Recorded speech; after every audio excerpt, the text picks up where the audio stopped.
आने का वादा था सर, लेकिन हवाई चप्पल पहनने वालों को इतना निचोड़ दिया कि शायद अब वो रेल यात्रा के भी लायक नहीं रहे। सर, दूसरी समस्या है, बुरी हालात है थर्ड एसी और सेकंड एसी के। थर्ड एसी सेकंड एसी को सर एक समय पर जनरल बोगी, एक समय पर लग्जरी माना जाता था, लेकिन आज वो जनरल बोगी से भी बुरी स्थिति में है। अगर टिकट मिल भी जाए sir third AC second AC की, तो सीट मिलने की कोई गारंटी नहीं है, क्योंकि जैसे ही आप बैठेंगे थोड़ी देर में कोई शख्स आकर कहेगा भाई साहब थोड़ा एडजस्ट करिए, थोड़ा सी रखिए, हमें भी बैठने दीजिए। ये वास्तविकता है। और आज सोशल मीडिया और तमाम तरीके के पोर्टल्स पर आप देखेंगे तो क्या आरामदायक सरकार, क्या आरामदायक यात्रा, आरामदायक सफर भारत सरकार आम रेल यात्री को दे रही है, वो देखकर आप समझ जाएंगे। जैसे कहते हैं ना सर, हिंदी का सफर अंग्रेजी का सफर बन गया है भारतीय रेल के एक यात्री के लिए। कई रूट्स पर आलू की बोरियों की भांति लोगों को ठूसा जा रहा है, और अगर शौचालय में भी, ट्रेन के टॉयलेट में भी सीट मिल जाए तो आदमी अपने आप को सौभाग्यशाली समझता है।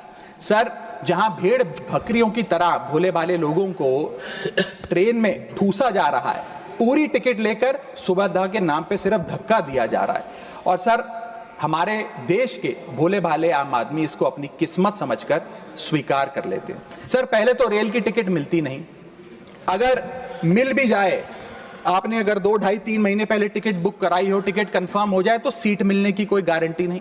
और सर आप अपना अनुभव देखिए, जब आप सबसे पहले प्लेटफॉर्म पर पहुंचते हैं अपनी ट्रेन में चढ़ने के लिए, तो आपको चारों तरफ सिर्फ गंदगी ही गंदगी नजर आती है। अगर बुजुर्गों के साथ या घर परिवार की महिलाओं के साथ आप ट्रैवल कर रहे हैं तो एक क्लीन वॉशरूम तक आपको मुहैया नहीं कराया जाता, और हालात यह है कि लोग मजबूर हैं प्लेटफॉर्म पर अखबार बिछाकर सोने के लिए, और वेटिंग एरिया के नाम पर तो सर सिर्फ एक नेम प्लेट, एक बोर्ड लगा नजर आता है और कुछ नहीं नजर आता।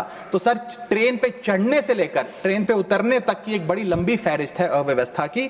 यहां तक कि सर आज जब इस ठंड के मौसम में एक यात्री एक लंबा सफर तय करता है ट्रेन में और सोचता है कि थोड़ा आराम कर लूं, कंबल चादर खोल के ओढ़ने का प्रयास करता है, तो उस कंबल चादर से इतनी बदबू आती है, इतनी दुर्गंध आती है, और उसके जवाब में रेल मंत्री और रेल मंत्रालय बताता है कि हम महीने में एक बार कंबल धोते हैं। महीने में एक बार कंबल धोएंगे तो सर सुगंध आएगी कि दुर्गंध आएगी, मैं चाहूंगा कि सरकार इसका फैसला ले। हाइजीन रिलेटेड कंप्लेंट्स में पिछले 2 वित्तीय वर्षों में 500% का इजाफा हुआ है। ये दिखाता है कि हाइजीन स्टैंडर्ड्स को कितना कॉम्प्रोमाइज करती जा रही है हमारे देश की रेल।